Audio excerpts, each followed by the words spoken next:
Você acha que pau que nasce torto nunca se endireita?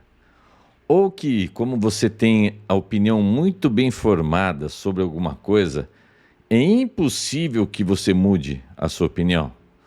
Você crê nisso? Olá, bem-vindos a mais um vídeo. E o meu tema hoje é isso. Pau que nasce torto nunca se endireita? Será que a gente não pode mudar de opinião ao longo da vida? Como sempre, para variar, eu gosto sempre de pegar uma passagem da Bíblia para discutir as coisas aqui. E o apóstolo Paulo, vocês conhecem a história do apóstolo Paulo? O apóstolo Paulo, ele nasceu na cidade de Tarso. A cidade de Tarso era uma província, uma colônia romana, então ele tinha cidadania romana, isso naquela época era algo muito importante, só que ele também era filho de judeus, então ele era um judeu legítimo também, e ele foi criado aos pés da maior autoridade rabínica de sua época, que era o rabino Gamaliel. Então ele era um profundo conhecedor da lei judaica, mas um grande conhecedor da lei judaica. E vocês sabem que os judeus, de modo geral, as autoridades judias ou judaicas, elas não se davam com Jesus Cristo ao ponto de terem tramado tudo para a sua crucificação. E Paulo, então, ele tinha essa mentalidade também, ele perseguia os judeus, ele provavelmente estava presente quando o primeiro cristão foi martirizado, que foi Estevão. E Paulo era então um cruel perseguidor de cristãos. No livro de Atos dos Apóstolos foi escrito por Lucas. Lucas escreveu um evangelho e Lucas escreveu Atos dos Apóstolos, que muitos estudiosos dizem que o nome poderia ser Atos do Espírito Santo, ou que um nome mais adequado seria Atos de Pedro e Paulo, porque fala-se muito pouco sobre os outros apóstolos nesse livro, mas fala-se muito sobre Pedro e principalmente sobre Paulo. Então, o apóstolo Paulo está perseguindo cruelmente os cristãos, e eu vou ler um trechinho aqui, então, de Atos 9. Atos é o 5º livro do Novo Testamento. É como se fosse uma continuação do Evangelho segundo Lucas, tá bom? Então, Atos dos Apóstolos, que conta a história do começo da igreja. Então, eu vou trocar de tela aqui. Nós estamos lá em Atos 9, e eu vou ler então, Paulo, o nome romano dele era Saulo, o nome judeu, Paulo. Então, não é que ele mudou de nome, ele tinha o seu nome romano e ele tinha o seu nome judeu. Então, vamos lá, por enquanto ele vai ser chamado de Saulo aqui. Então, Atos capítulo 9. E Saulo, respirando ainda ameaças e mortes contra os discípulos do Senhor, dirigiu-se ao sumo sacerdote e pediu-lhe cartas para Damasco, para as sinagogas, a fim de que, se encontrasse algum deste caminho, quer homens, quer mulheres, os conduzisse presos a Jerusalém. E indo no caminho, aconteceu que, chegando perto de Damasco, subitamente o cercou um resplendor de luz do céu. E caindo em terra, ouviu uma voz que dizia: Saulo, Saulo, por que me persegues? E ele disse: Quem és, Senhor? E disse o Senhor: Eu sou Jesus, a quem tu persegues. Duro é para ti recalcitrar contra os aguilhões. E ele, tremendo e atônito, disse: Senhor, que queres que eu faça? E disse-lhe o Senhor: Levanta-te e entra na cidade, e lá será dito o que te convém fazer. E os homens que iam com ele pararam espantados, ouvindo a voz, mas não vendo ninguém. E Saulo levantou-se da terra e, abrindo os olhos, não via a ninguém. E, guiando-o pela mão, o conduziram a Damasco. E esteve 3 dias sem ver, e não comeu nem bebeu. E havia em Damasco um certo discípulo chamado Ananias. E disse-lhe o Senhor em visão: Ananias. E ele respondeu: Eis-me aqui, Senhor. E disse-lhe o Senhor: Levanta-te e vai à rua chamada Direita, e pergunta em casa de Judas por um homem de Tarso, chamado Saulo. Pois eis que ele está orando. E numa visão ele viu que entrava um homem chamado Ananias, e punha sobre ele a mão, para que tornasse a ver. E respondeu Ananias: Senhor, há muitos ouvi acerca deste homem. Quantos males tem feito aos teus santos em Jerusalém? E aqui tem poder dos principais dos sacerdotes para prender a todos os que invocam o teu nome. Disse-lhe, porém, o Senhor: vai, porque este é para mim um vaso escolhido, para levar o meu nome diante dos gentios e dos reis e dos filhos de Israel. E eu lhe mostrarei quanto deve padecer pelo meu nome. E Ananias foi e entrou na casa. E impondo-lhe as mãos, disse: irmão Saulo, o Senhor Jesus, que te apareceu no caminho por onde vinhas, me enviou, para que tornes a ver e sejas cheio do Espírito Santo. E logo lhe caíram dos olhos como que umas escamas, e recuperou a vista, e levantando-se foi batizado. E tendo comido, ficou confortado. E esteve Saulo alguns dias com os discípulos que estavam em Damasco, e logo nas sinagogas pregava a Cristo, que este é o Filho de Deus. Pronto, mudei de tela aqui. Eu acabei de ler para vocês uma parte relativamente grandinha de Atos 9. Paulo, ou Saulo, era um cruel perseguidor. Aí ele pede para o sumo sacerdote, que era a autoridade máxima dos judeus, uma carta para ir a Damasco para prender judeus que estivessem no caminho. Os cristãos eram chamados do caminho. É muito comum esse termo, do caminho.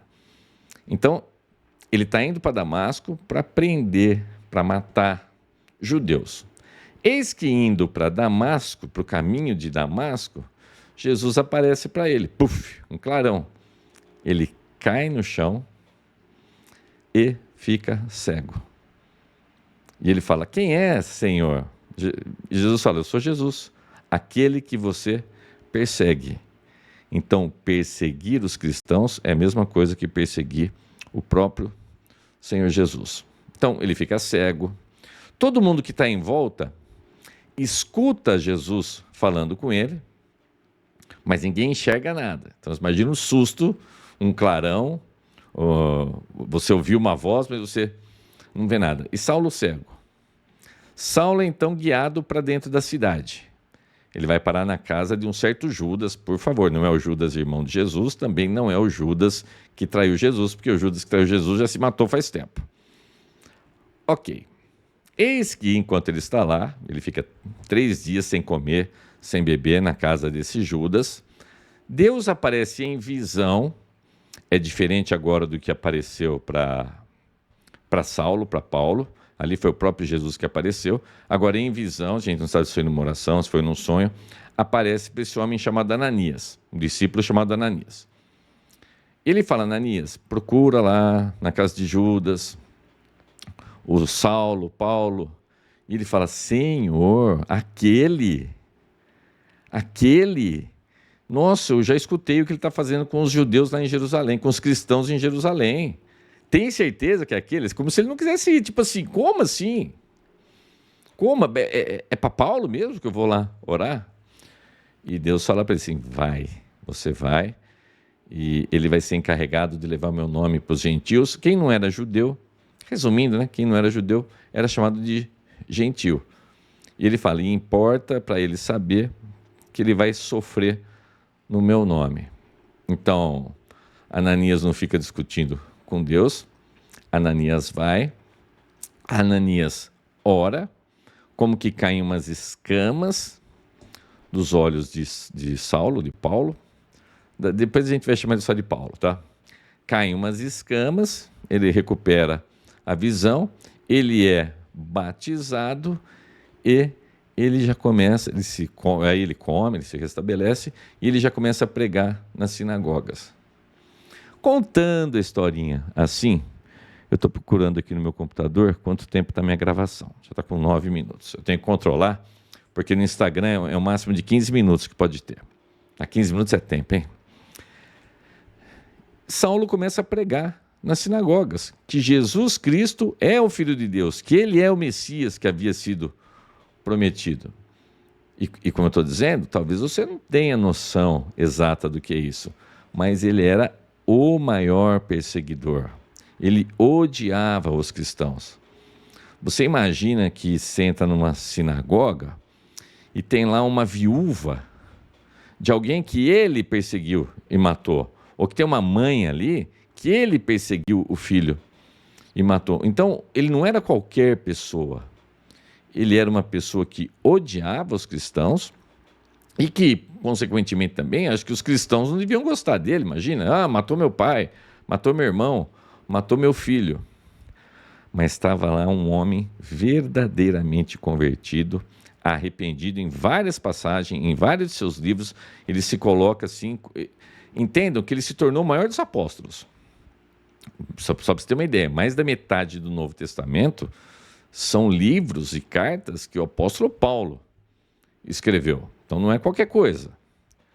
Só que ele se colocava como assim: eu sou o maior pecador, eu sou o pior dos pecadores. É o que eu sempre falo aqui, tem que ter arrependimento na história. Ele era muito arrependido e imagina o tanto de coração quebrantado que você, que era uma vítima, ou parente de uma vítima dele, você tinha que ter de ver ali uma pessoa arrependida, convertida e falando agora sobre as coisas de Deus, falando com firmeza, com clareza. Como é que eu comecei o meu vídeo? Pau que nasce torto nunca se endireita. Será que você tem as suas convicções e as suas convicções são imutáveis? Você escuta o meu vídeo e você fica irritado com o que eu falo? Pois o apóstolo Paulo, eu poderia ser morto por ele, por essas coisas que eu estou falando. Olha que beleza o mundo que a gente vive, né? A liberdade de poder falar do Evangelho. Mas entenda que as minhas palavras seriam passíveis de eu morrer. Eu poderia morrer nas mãos do apóstolo Paulo, se ele fosse um perseguidor, ele estivesse na época dele, logicamente. E mudou um pouquinho? Mudou tudo. Como que mudou as ideias do apóstolo Paulo? A partir do encontro que ele teve com Jesus na estrada de Damasco. Então, você talvez hoje esteja tendo um encontro com Jesus na estrada de Damasco. Como assim? Eu estou aqui com as palavras de Jesus. Você está num caminho de ódio, você não gosta, e as coisas estão se chocando nesse exato momento. Ou pelo menos eu gostaria que estivesse chocando nesse exato momento. Tem algum problema você reavaliar o seu pensamento, reavaliar a sua postura com as coisas de Deus? O apóstolo Paulo, ele achava que ele estava fazendo a coisa certa, que ele estava agradando a Deus, perseguindo os cristãos. Ele verdadeiramente acreditava que ele fazia aquilo lá num serviço para Deus. Mas ele fazia? Não. Ele fazia um desserviço. Ele perseguia ao Senhor Jesus. Saulo, Saulo, por que me persegues? Essas são as palavras de Jesus. Por que me persegues? Então ele não trabalhava para Deus, ele trabalhava contra Deus. Talvez você tenha uma tristezinha aí no seu coração. Talvez você tenha inquietações intelectuais. Talvez seja o seu momento de ter esse encontro na estrada de Damasco. Pode ser agora, esse momento de reflexão. Você reparar, você parar, repensar as coisas. Hoje é segunda-feira de carnaval, está todo mundo muito loucão, enchendo a cara, curtindo, atrás de prazeres do mundo. E, sei lá, quem sabe num dia assim esquisito mesmo, com todo mundo sem pensar em nada das coisas de Deus, só nos prazeres da carne. E de repente hoje é um dia para você pensar na sua vida, nos rumos, se não está na hora de você se arrepender da vida que você levava e ter um encontro verdadeiro com Cristo. Pode ser que um dia você tenha um encontro meio violento, mas tomara que o seu encontro seja calmo, mas que haja de fato esse encontro. Lembra, o que é o Evangelho? A mensagem do Evangelho é que há perdão para os seus pecados. Como? Na pessoa de Jesus Cristo. Cristo veio, morreu naquela cruz para pagar os pecados, os seus e os meus. Como que isso vai parar na conta de Cristo? Os seus pecados são imputados a Cristo quando você se arrepende e crê que Jesus Cristo é Deus, que Ele veio, morreu na cruz pelos seus pecados, ao terceiro dia ressuscitou e que Ele subiu aos céus, se assenta à direita de Deus e voltará para julgar vivos e mortos. É ali em Cristo que você se reconcilia com Deus e Deus reconcilia você com o mundo. A partir dali, você passa a ter Jesus como seu irmão mais velho. Acaba a guerra que você está com Deus, esse estado de beligerância permanente que a gente fica com Deus. E eu estourei os 15 minutos do Instagram. E agora, hein? Agora eu não sei o que eu faço. Será que eu adianto um pouco? Deixo a velocidade do vídeo um pouco mais rapidinha. Então, se você está assistindo o vídeo um pouquinho acelerado, é porque eu vou acelerar ele para caber em 15 minutos. Mas você entendeu, né? Que você possa ter esse encontro, que seja um momento de reconciliação. Para você que me assiste no YouTube, velocidade normal, você não vai estranhar nada no vídeo. Para você que está me assistindo no Instagram, você percebeu que o vídeo ficou meio rapidinho para caber dentro dos 15 minutos. Que Deus abençoe poderosamente a sua semana e que você tenha um encontro com o Senhor Jesus. Um grande abraço, tudo de bom. Tchau, tchau.